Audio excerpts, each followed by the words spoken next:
Welcome to Championship Rounds Radio, your home for the latest MMA news, interviews with some of the sport's best, and expert predictions.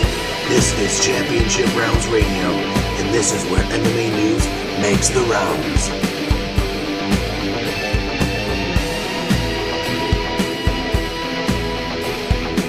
Hello and welcome to this edition of CR Radio. I'm Dave Class here with Sam Class. We have a great show for you today. We're going to be reviewing Bellator 96, previewing UFC 162.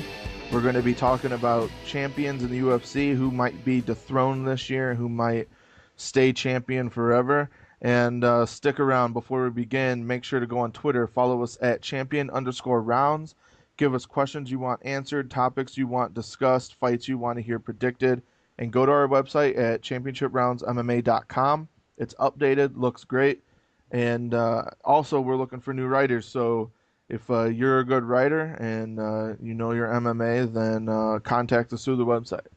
So to begin, we will talk about Vitaly Minakov knocking out Ron Sparks in 32 seconds of the whole fight. So Sam, what do you got? This was I knew going in that Vitaly Minakov was going to win. Sparks is an underrated guy. He's really tough, but he hadn't fought in like a year and a half, and his fight before that was another quick knockout loss to Eric Prindle. And Minakov's age advantage, he's gonna have the better cardio, definitely the better grappling with his very good sambo. But instead of using his grappling, which he would have had a significant advantage in, he decided to show off his hands. And I got to say, I'm very impressed. And he's definitely another one of those Russian guys to look out for in Bellator. Yeah, it's always exciting to kind of see a new, exciting prospect at heavyweight because it's easily the thinnest division in MMA is the heavyweight, and it's just so nice to be able to see a young guy come in and just put on an absolute show. And like you said, he's well-rounded, so pretty exciting. I pretty much thought the exact same thing. Oh, he's going to take him down and submit him in round one. I think that was my prediction, and but he came out, just landed that right hand, and that was it. 32 seconds in. Okay, so the next fight was Jacob Noe knocking out Renato Babalu Sobral in round 3 at 3 minutes and 32 seconds. This fight was, for those who did not see, Babalu, who's been around the sport for 13 years, he's fought for a UFC title, didn't win it, but he's been around a long time, fought some of the best in the world for many, many years, finally retired after this loss. If you saw the fight, you would totally understand why he's retiring, and be happy for him. It was an ugly loss. His last couple fights were really just not great, to say the least. He's not elite anymore, hasn't been for a few years, and this is definitely the right choice in my opinion. But the fight, Noe defended all the takedowns, so he was never in trouble with Babalu's jiu-jitsu advantage. That never came into play, and he, fought a really reserved but smart stand-up battle and eventually caught Babalu, and that was a wrap. Yeah, it wasn't really like a knockout. It was more of a Babalu just kind of stumbling around, and the ref decided, this is enough. A lot of people were a little upset about the stoppage, but I think that because Babalu did retire afterwards, that he probably realized, I didn't really have much left, and it it was time to go. And I feel like if Noe can work on his cardio, then he's got a good future. He has a chance of beating King Mo with his power, but it was not the great fight for either fighter, really, especially for Babalu, but it wasn't really that great of a fight for either fighter. But Noe has a future, and I'm excited for his fight against King Mo. It should be fun. Yeah, for sure. So speaking of King Mo, that was the main event. He brutalized Seth Petrozelli with a vicious knockout in round 1 at 1 minute and 35 seconds in. This fight, you know, you could see right away King Mo learned from his last fight. Now you just have to hope that he doesn't get too big of a head after this win. But his last fight, he came out sloppy. His front hand, his left hand was down, all the way, just wiggling around, and he got caught because his hands were down. And in this fight, his stance was different. Both his hands were up. He wasn't swinging wildly. He was more reserved, and when he saw the opening, he took it to the ground because he has some of the best wrestling in all of the light heavyweight division in all of MMA, and used it wisely and took Petrozelli to the ground, and from there landed one giant punch, and Petrozelli was out. And for those who don't know, Petrozelli also retired after this fight. So, Yep. what do you think, Sam? Like, what do you think is next for Lawal? You think he could Oh, take well, no? obviously what's next for him is Noe. I think he can. I think he can out wrestle him. I think he could finish him on the ground. Uh, I mean, I'm sure he can handle him in the stand up, but I feel like it would be much smarter to take it to the ground because Mo has been knocked out twice now in his career. Yeah. He does have a questionable chin, and I feel like it would be in his best interest to just wrestle all the fighters he fights in Bellator. Yeah, and And Noe too has a lot of power, man. He looked yeah, very, very big and strong against Babalu. yeah, yeah, that's exactly what I And mean. King Yeah, Mo's not a big light Mo, heavyweight, you know what I mean? no, he's not. I've always thought ever since he was in Strikeforce that he should drop down to middleweight. But hey, he became the champion of Strikeforce and has been doing good at light heavyweight. So if it works for him, it works for him. But True. this fight finally showed a smart King Mo. He finally took it to the ground. He had his hands up and everything, like you said, and he landed that big punch that was actually like, it made me wince. I don't usually wince when I watch MMA, but this one made me like cringe when I saw it. Oh It yeah, was brutal. I yelled out, "Holy cow!" Like it was Yeah. brutal. It was really, really brutal. It was one of those fights that I made my wife come downstairs and watch afterwards and go, "You got to see this knockout. This was insane." And she was like, "Wow, that was brutal." So yeah, it was a really good ending, really exciting, great addition to his highlight reel, and also I think it was probably a good time for Seth to retire too. I mean, he's not going to be challenging for a title ever again in his life, and if you start to get knocked out like he is, it's what's the point? But anyway, so it was a really good card again, like usual. It's not.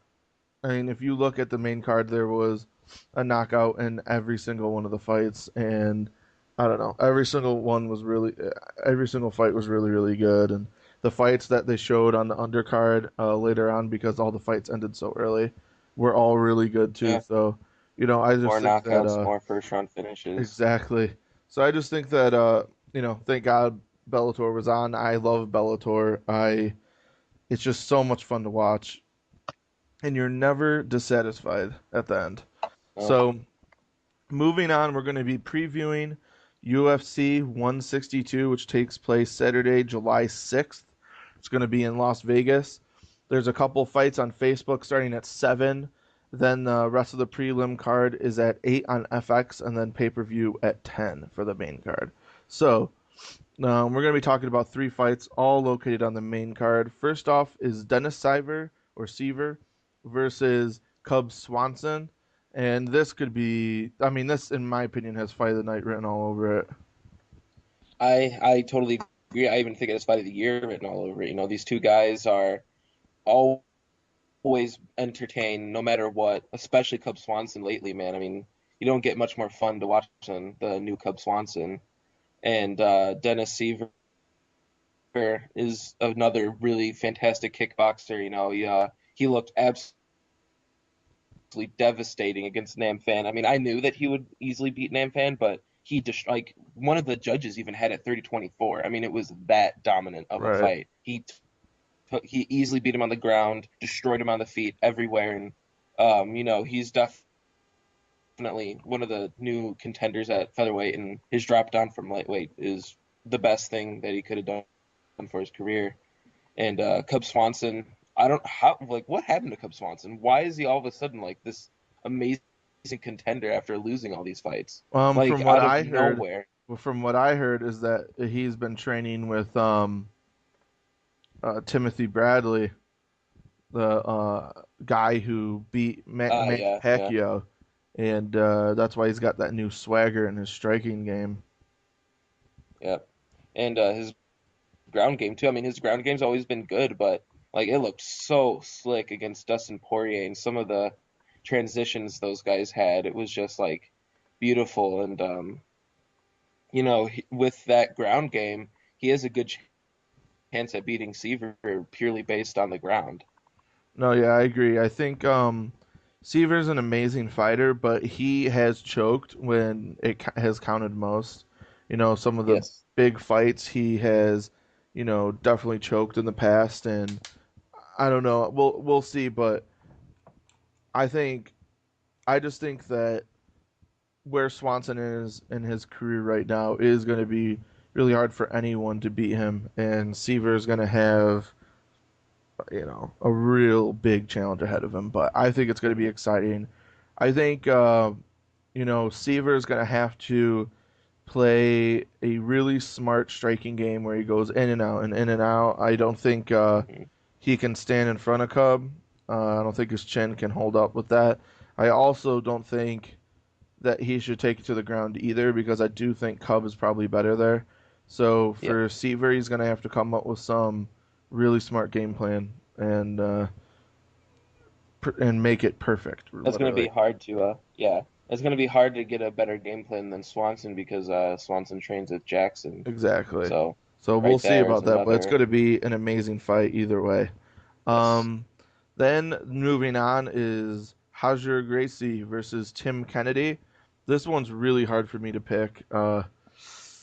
I don't know. This is a really hard one for me to pick. I really think that Kennedy has the wrestling, I guess, to get the takedowns and stay out of trouble for the most part, but is it really that smart of an idea for him to Yeah. take it to the hmm ground? I mean, I don't know. I don't know. I Gracie is amazing, but I don't want to get mesmerized by his last name. I mean, he hasn't really defeated anyone that is elite by any means. You Yeah. His know, biggest win is Keith Jardine when he's like completely gone. yeah, and that was by decision. He couldn't finish him, so I don't know. Tim Kennedy, he's a really smart fighter. He's really well rounded. Probably have the better stand up too. Yeah. But his and he comes from the Jackson camp too, so he's gonna have a good game plan going in. But we'll see. I mean, the thing is I think if he can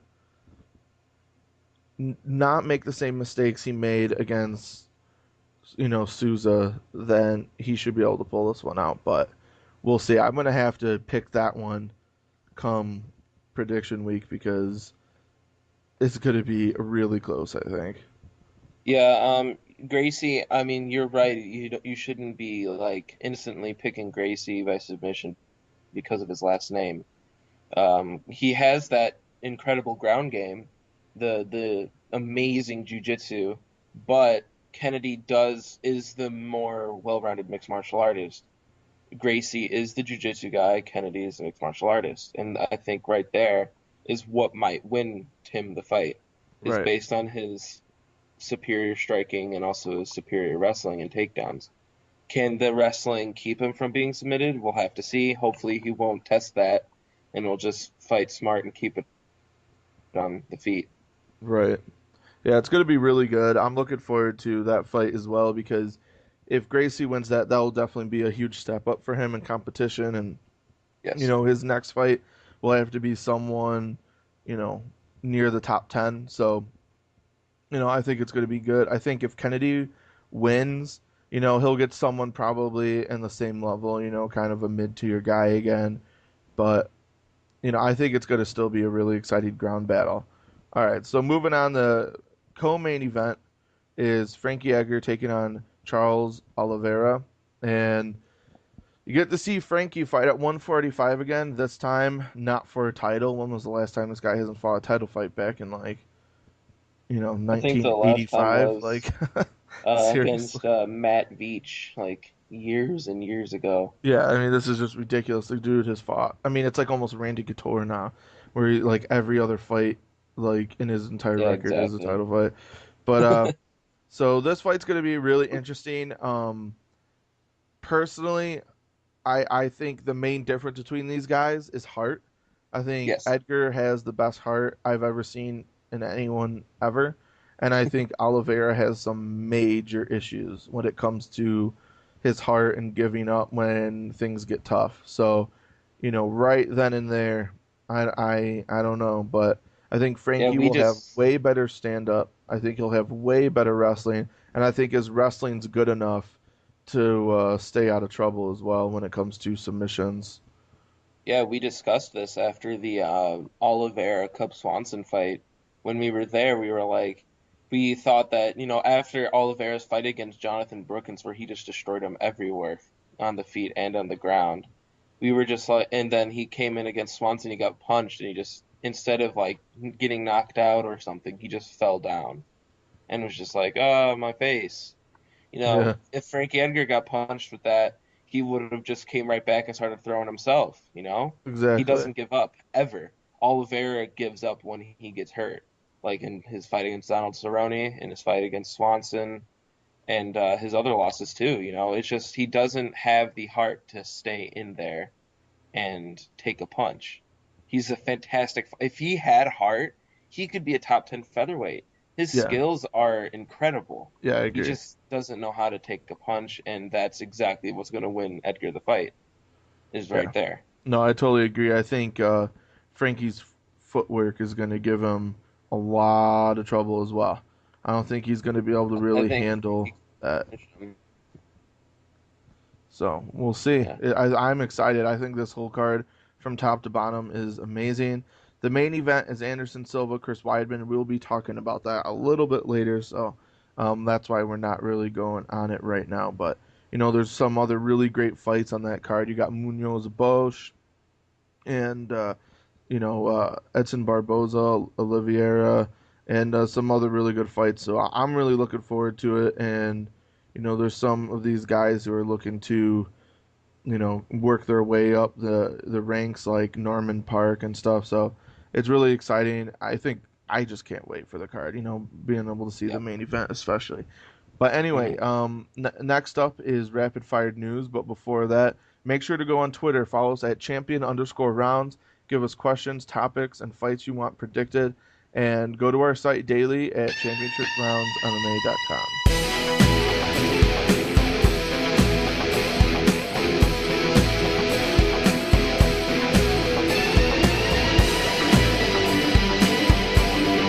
Rapid fire. All right, today in rapid fire news, the UFC has recently expressed their interest in heading to Belo Horizonte, Brazil once again for UFC on Fox Sports 1 number 3.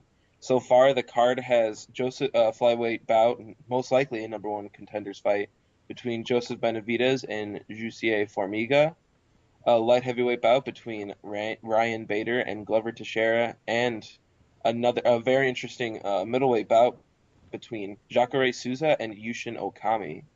Shinya Aoki recently made a statement on his interest in dropping down to featherweight, and earlier today, on June 24th, he tweeted a picture of his scale with a successful cut down to 145.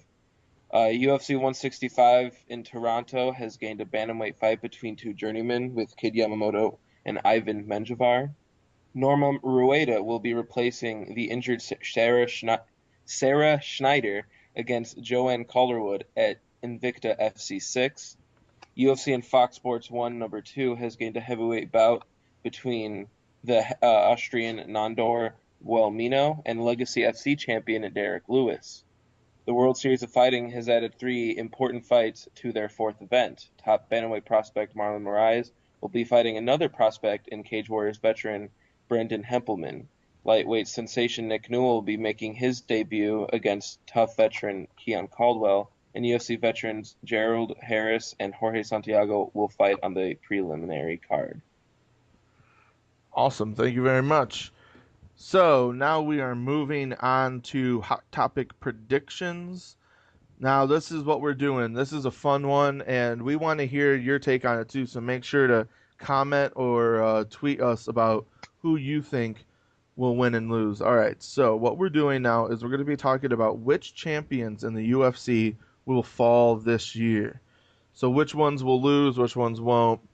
And to start off, we're going to go from biggest to littlest. I guess is just the easiest way to do it. So now we're going to start off with the heavyweight champ, Cain Velasquez, who will be taking on Junior Dos Santos to finish their trilogy. Now, the first time they fought, Junior knocked him out in a little over a minute. The second time they fought, Cain obliterated him for 25 minutes. Literally the complete and utter opposite of each other. So, what do you think, Sam? What do you think are the odds that JDS is crown champ again? I think that the chances are pretty high in his favor in the fact that he has that incredible power, and Kane does have that questionable chin. Right there, that gives Dos Santos an incredible chance of winning the fight again. But we also have to take into account which is more impressive, a quick knockout or a dominating win. Personally, I think hands down a dominating decision win is way more impressive than a quick knockout. Another example of this is Dong Young Kim dominated Paulo Thiago for 3 rounds, while CR Bahrdazada knocked out Paulo Thiago in 45 seconds. Going into that fight, I said the difference here is Young Kim dominated while CR Bahrdazada landed one big punch.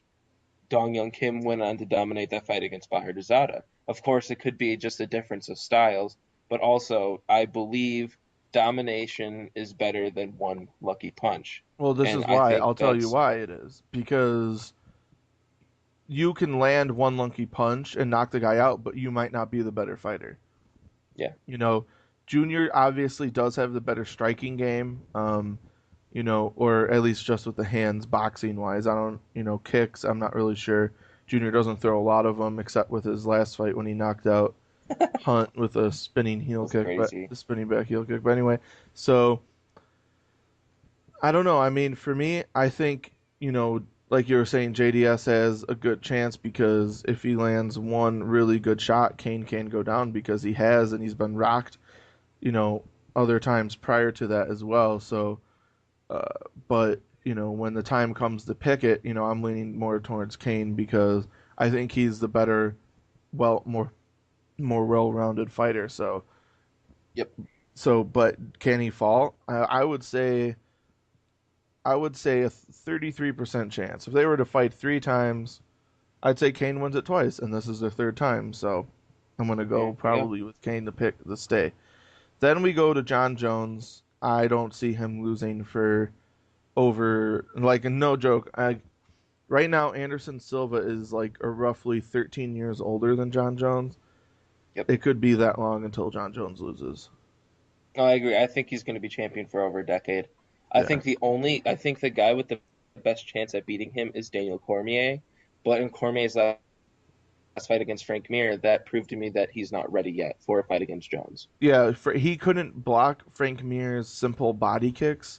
And now I'm thinking to myself, if he can't block a simple textbook body kick, John Jones throws every different style of kick from head to toe on his opponents.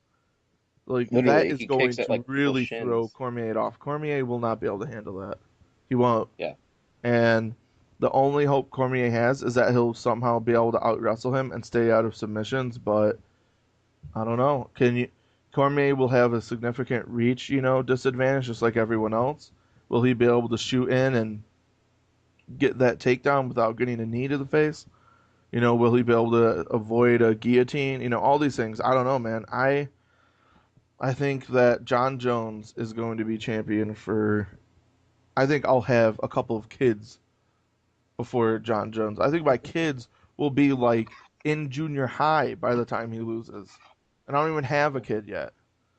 I think I'm serious. I really think that John Jones is going to be champion for a long time. So no. Now we're moving on to the main event of 162. Anderson Silva, Chris Weidman. I believe thousands of years ago, it was written in prophecy that one would be chosen to defeat Anderson Silva, and Chris Weidman might be the one prophesied. I'm just saying. I think that Chris Weidman. Okay, if I had a gun put in my head and I had to choose one, I'd probably go with Silva. But I think Chris Weidman might be the guy to finally bring down Anderson. I think he Yeah, and has. Oh, good. yeah. Like I remember a very long time ago when he fought Munoz, when Weidman fought Munoz, I wrote in my recap that night, I go, I believe Weidman is the guy to beat Silva, and when the time comes that they fight, I might just go with Weidman. And this was way before anyone was going on about how Weidman's the guy to beat him and stuff. And I right now I'm gonna go with Silva. I'm gonna be flat out. I'm gonna go with Silva based on the fact that you can't bet against Anderson Silva. I do believe personally Weidman is the guy to beat him, but I'm gonna go with the smart pick, and of course the smart pick is Anderson Silva, and will always be Anderson Silva. Yeah. Um, this is why I'm gonna go with Anderson Silva because Weidman hasn't beaten anyone like within 1 millionth of a percent within Anderson Silva's striking game. I mean, Yeah. listen to the people he's fought. Mark Munoz, not a good striker. Damian Maia, terrible. Tom Lawler, no technique. Jesse Bongfeld, yeah, exactly. I don't know. Alessio Sakara actually has really good striking, but Boxing. nowhere Yeah. near the level of uh, Anderson Silva. And then you got Uriah Hall, who's good but way overrated. And he actually knocked out Uriah Hall in the first round. So, but anyway, I think that Weidman is the guy to beat him at some point. Maybe it's not the first time they fight. Maybe it's next year when Weidman, loses and then gets a couple fights under his belt. But I just think that the fact that he hasn't fought in pretty much a year really makes me nervous as well. I don't like that Hmm. whatsoever. I don't like picking guys who haven't fought in a super super long time, especially when it's like even close to even. If it's even, why would you pick the guy who's fought?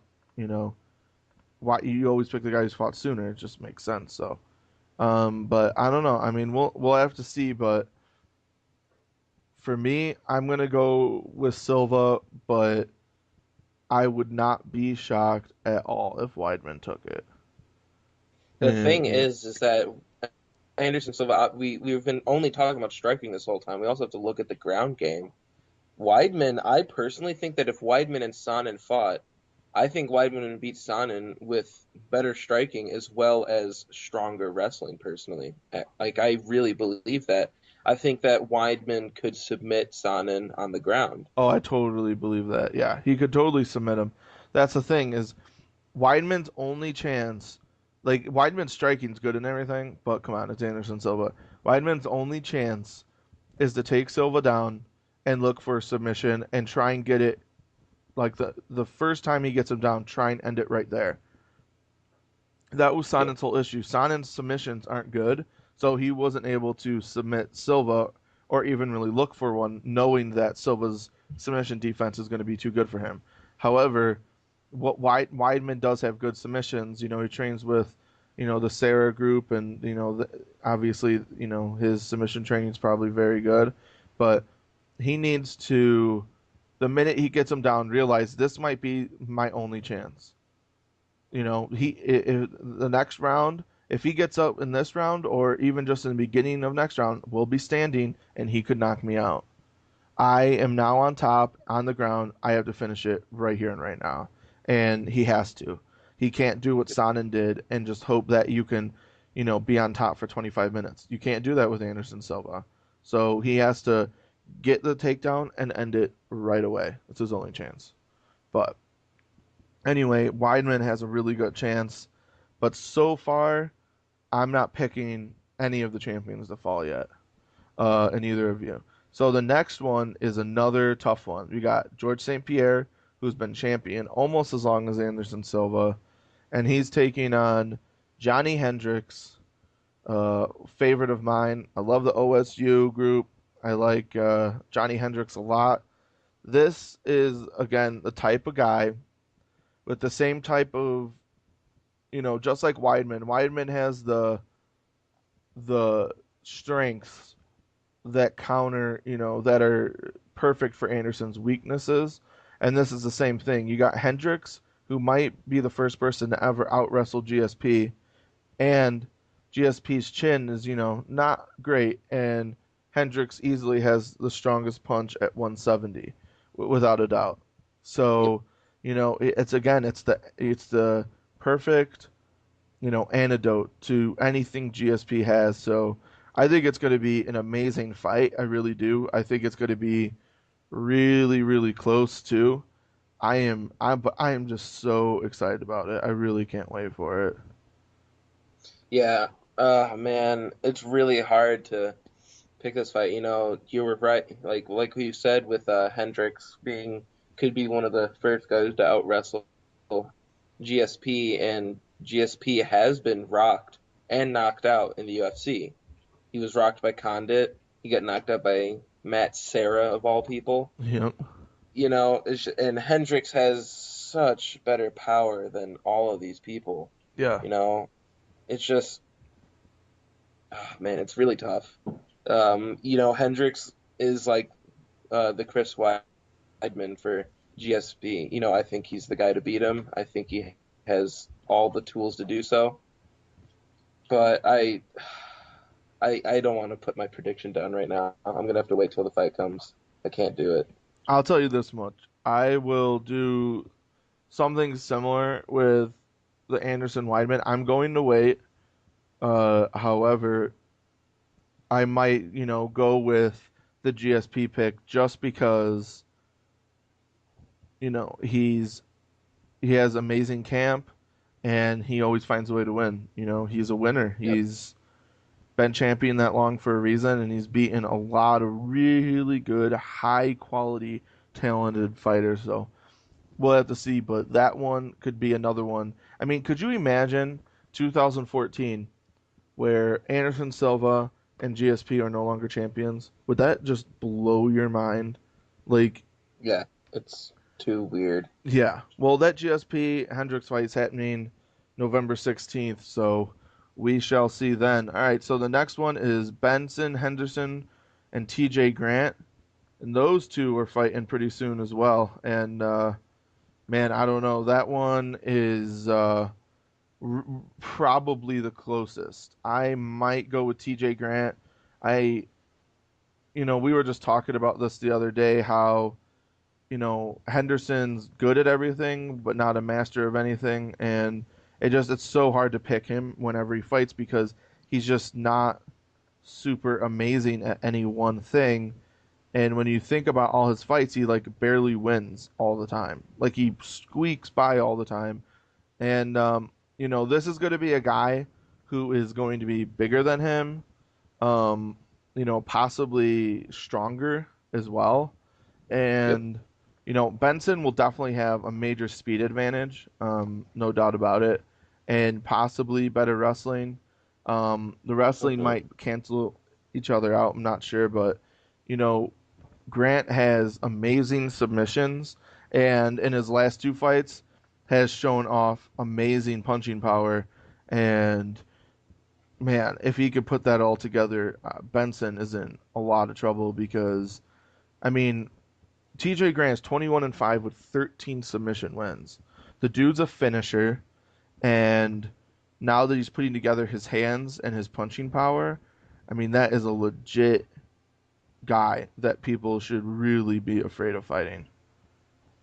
Yeah, I know. It's his because his like a lot of I was looking at Bleacher Report and the comment sections. A lot of the writers over there were going with TJ Grant, and people in the comments were like 24 hours. A lot of people are about to get spoiled, and TJ Grant's hype train's about to get is about to get pushed off the tracks and all that, and people saying that TJ Grant's super overrated and all that jazz, and like he brought it up even more with his win over Maynard.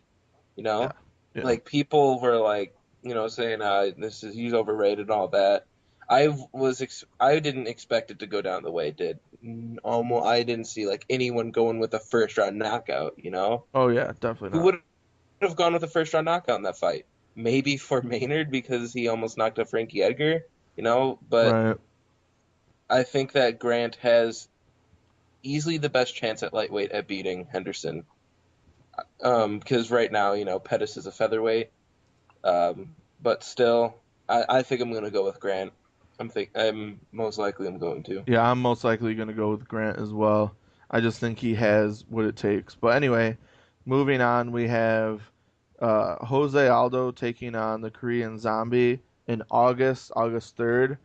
This is an easy one for me. I like the Zombie and everything, but I think Aldo's going to destroy him personally. Yep. Yeah, exactly. I don't Aldo was see how originally he could supposed to win. fight Pettis, and I think that would have been a way closer fight because I think Pettis has way better cardio. Um, than Aldo does. But with this one, like I think Aldo's gonna get the finish. I think he's gonna knock him out probably like within the first 3 rounds. I really do. I don't think the zombie can handle Aldo's speed. I don't think he can handle anything Aldo has. So I think I don't even need to talk about this one that much. I think Aldo will be champion going into 2014. Yeah, if the Korean Zombie can get knocked out as badly as he did against George Roop, Aldo will do it tenfold. Yeah, exactly. All right, so the next one is Cruz Barao. I am a huge Dominic Cruz fan. I met him. He's a great guy. I enjoy his fights because I love footwork and the way he puts together his takedowns within his crazy footwork is just so perfect and flawless. But I'm gonna have to go with Barao here. I think Barao is incredibly scary, and I just I don't see how Cruz can take off, at least 2 years because the last time he fought was October 1st, 2011. So we're going to be talking about at least 2 years, how he could take off 2+ years and then go into the ring and instantly face Renan Barao. I'm Yeah, sorry, that is way too much to ask anyone, even Dominic Cruz. I mean, maybe if it was someone else, maybe if it was someone who wasn't as, I don't know, just so forward attacking, someone who was a little more calmed down in their approach, someone who was smaller, just pretty much someone who was a Hen Brow, then maybe I'd be like, oh yeah, Dominic Cruz will win because I think Dominic Cruz is amazing. If it was like even Michael McDonald, who's wrestling isn't very good and submissions aren't very good, I think Dominic Cruz would beat him. I think Dominic Cruz would beat 99% of anyone in there, but Barao is the guy that even if Dominic Cruz hadn't had 2 years off, might still beat him. So with a 2 years off layoff, I'm gonna have to say Barao's champion, and in 2014, we're gonna have a new champ at yep, bantamweight. I totally agree. I think that if they have a rematch though after the first fight, if Brow does beat him, I think Cruz would most likely win based on the fact that he would have that first fight back and then get another fight, which would be a rebound. And if he won that and get a title shot, I think he would beat Barao. Yeah, But like you said, 2 years off with a guy like Henan Barao, who's as young and as hungry, as well rounded, incredibly technical, and just an incredible fighter. I think Barao takes it and takes it handily. yeah. All right. So the next one is flyweight, which is Demetrius Mighty Mouse Johnson, and he will be fighting John Moraga this July 27th. That's going to be UFC on Fox 8. And with this one, I'm gonna go with. I think that for me personally, I think this one's easy. I think it's Johnson. I do think that Moraga, is he's going to be way, way bigger than Johnson and, probably stronger and has good wrestling and good punching and stuff. But I think Mighty Mouse is going to be so much faster than him. He's going to do what he does to everyone else. He's going to come in there extremely fast, you know, get the takedowns, do his little punching combinations in and out. I I think Johnson's going to take it by decision. I until Johnson, I mean, he's just way too well rounded. He just is. He's way too well rounded. So I'm going to go with Johnson in that one. Yeah, I agree. I do believe Moraga has a very bright future. He has the power to knock him out, and he also has the wrestling to stop any takedowns. But, he doesn't have the striking to hang with Johnson's speed. Right. That's what made the difference against Joseph Benavidez. We didn't really we just thought, oh, Benavidez has beaten all the better fighters. Benavidez is going to beat Johnson handily. But after after that fight, we didn't take into account the speed. Johnson dominated that fight with it, Yep. and he uses his speed so well, and I think he's going to continue fighting smart like that with another win over John Moraga. Yep. Completely agree. All right, so the last one is women's bantamweight champ Ronda Rousey is going to be taking on Misha Tate, and I don't think we have a date set for that one yet, because they're filming the tough season right now, and but apparently it's the craziest season ever when it comes to the coaches not getting along. Doesn't surprise me. Tate's got kind of a mean streak and an attitude for sure, and Ronda Rousey does not back down to anybody. That fight's going to be amazing. Their first fight was really good, but really one-sided. Uh, there's no one that is employed by the UFC in the women's division that can handle Ronda right now. That doesn't exist yet, in my opinion. You Um, don't think McMahon can do it? I don't think McMahon can do it yet. Not yet. I don't think her.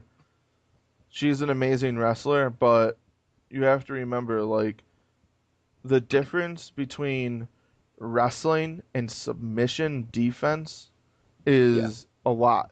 She might be able to even out wrestle, but if she's on top and and Ronda's on the bottom, she could still armbar. You know what I mean? So for me, I think that I don't know. I just think that Ronda is going to beat Tate. I think she's going to beat Kat Zingano when she comes back. Zingano's just way too sloppy for Ronda. You have to be Hmm. perfectly technical to do anything offensive against Ronda Rousey. And I don't think that person exists yet. I really don't. McMahon has the best chance. I agree with you on that. She has the grappling and the strength to be able to do it. But remember, if this is a 5 round fight, I don't know, man. All she needs is a little slip up and you're armbarred. It's that simple. I mean, there's a reason why no one's ever gotten out of the first round, even in her amateur fighting. She Yep. knows how to get that armbar, and at one point was number 3 in the entire world at it in the Olympics. So Yeah. she is not just an MMA fighter; she has perfected it on an Olympic level, and I don't see it happening. Just Yeah, I plain agree. I think it's don't see it gonna go. happening. Yeah, I see it going the same way the first time they fought, which is another first round armbar. Yep. All right. So what we're agreed on is that Kane GADS is pretty close. Jones will be champion. Anderson Weidman, we say Anderson, but it's going to be close. The closest it's ever been. GSP, we both say GSP, but the closest it's ever been. Nope, We I didn't say, say GSP. I said I'm waiting until the yeah, fight I know, happens. yeah, whatever. It's the same thing.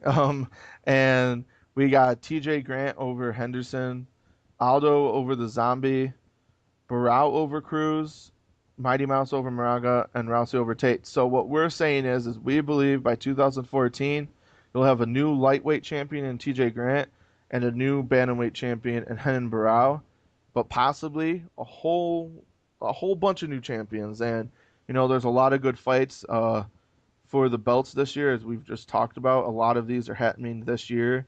The only ones that aren't set up yet are Cruz and Barão and Rousey Tate, but those will definitely be going down for sure in the not too distant future. And we thank you for listening to this edition. Make sure to go on Twitter at champion_rounds. Follow us there and give us your take on everything we talked about today. And in the future, give us questions, topics, and fights you want to hear us predict. And make sure to go to our website at championshiproundsmma.com and make sure, guys, to save Olympic wrestling. Thank you for listening to Championship Rounds Radio. Make sure to follow them on Twitter at champion_rounds to ask them questions to be answered on next week's show. And make sure to tune in next week for more Championship Rounds Radio.